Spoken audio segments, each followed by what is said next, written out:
and friends from over at the Fogerty Academy.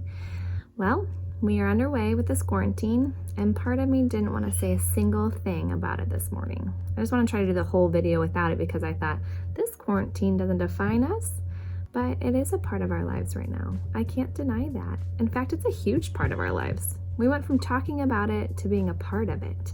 Our worlds were flipped upside down in a matter of days. I think some people want to suppress their feelings on it because maybe they don't know what to think about it all. Or maybe fear holds them back. I think because we're worried that we'll be shamed for expressing how we're feeling. All because we don't have it as bad as some other people, which is true. We probably don't have it as bad. There are nurses, doctors, hospitals working endlessly to keep us safe, all while risking their own lives. There are essential jobs that are providing us with food and sometimes toilet paper. Some people are laid off and don't have an income right now. Some parents are working from home while trying to juggle kids. Everyone has a different situation, and I think God wants to hear from you.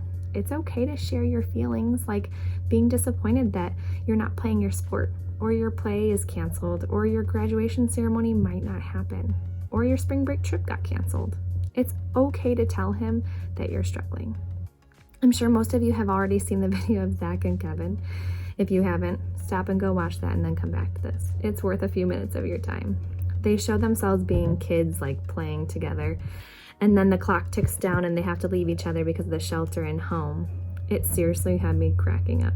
At the end of it, my middle child, Graham, said, "Let's watch it again." But my oldest, who's 6, said he didn't want to. When I asked him why, he said because it's sad. I thought that was super interesting. Then I got a message from Brittany right after that her oldest, Evie, who's 7, was crying because she was sad from the clip. But wait, that's not all.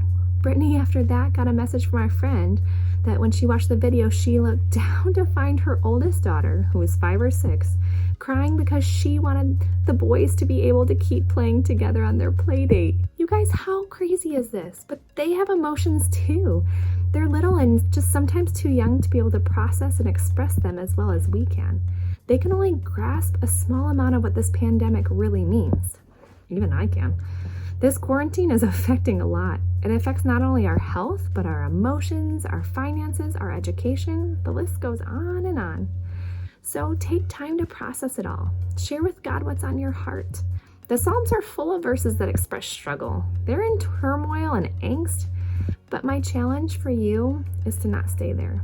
Don't wallow too long that you lose sight of what He wants to do for and with you during this crazy season. Share your heart with the one who makes it beat. Be free to express your frustrations and then ask Him what He wants to do with you. Our schedules were literally wiped clear. We have this huge chalkboard in the middle of our house, and it has our entire schedule on there. It's color-coded. Kevin's blue, I'm pink, the kids are orange, together we're green, all up there. And I took my eraser and I erased the bottom half of March, except for my brother's birthday. His birthday is still going on March 25th. It happened. But everything else is wiped cleared. Just like you guys, you don't have school or sports or studying for tests, so that sure frees up a lot of time to watch Netflix, right? Don't get me wrong, I enjoy relaxing at the end of the day on the couch with Kevin too. But at the end of this, what will you be able to say you did for the Lord? Or beyond the pandemic, what about at the end of your life when you stand before Him? I was reading the story of Jonah with Judah for school. It's a very familiar story. Most of us have grown up listening to it since we were little ones. After school was done, I let them watch, of course, the VeggieTale version of Jonah. But there was a part that stuck out to me. So we all know the story, right? Jonah, as a prophet, it says in Jonah 1, "Arise, go to Nineveh, that great city, and call out against it, for the evil has come up before me." Jonah says no way, runs the opposite way.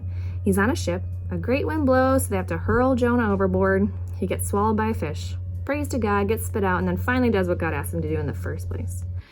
But in the movie, Jonah, this big old asparagus, was singing after he finds out that God wants him to go to Nineveh. He says, "Please don't send me there with a message of your mercy. Damascus or Jerusalem, I'll be there in a minute. Any town in Israel, just ask me. I'll be in it. Shiloh, Gilgal, Jericho, just say the word. But Nineveh, that is just absurd. Joppa, Aphek, Jezreel, they're all just fine. But Nineveh? Oh, Nineveh, no. Nineveh is where I draw the line. No, it cannot be." I got stuck in that line. No, Nineveh is where I draw the line. I thought, do I put restrictions on the Lord? Do I look at him and say, yep, I'll do anything for you. Oh, but not that one thing, I won't do that. That's where I draw the line. If I'm doing that, I'm not surrendering to the Lord. And it's like I think I know better than he does. In Isaiah 55:8, it says, for my thoughts are not your thoughts, neither are your ways my ways, declares the Lord. As the heavens are higher than the earth, so are my ways higher than your ways, and my thoughts than your thoughts. Are you doing that today? Do you think your ways are higher than his? Is the Lord asking you to do something right now that you've maybe been putting off? Maybe he's been asking you for a while now, but you've always had the excuse that you're too busy. You tell him, when I'm done playing this sport, I'll have more time. Now you have time. Maybe the excuse that you're too young. When I graduate, I'll do it. Now is the time to do what the Lord is calling you to do, especially with all this unscheduled schedule. Maybe you already know what it is. Do it. Maybe you need to call on the Lord and ask him.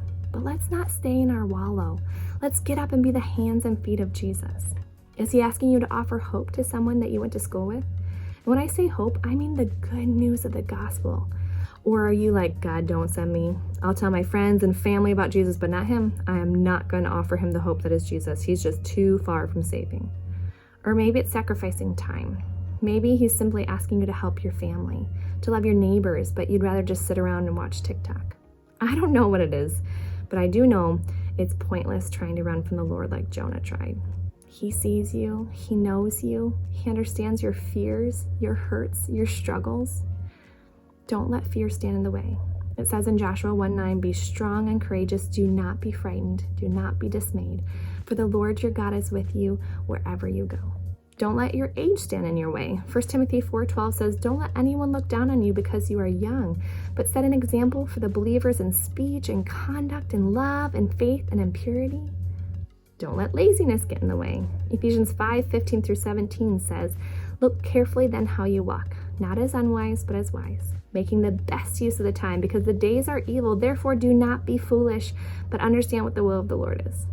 What are you doing right now that's for his kingdom, for his glory? I personally can't wait to see and hear all of your stories.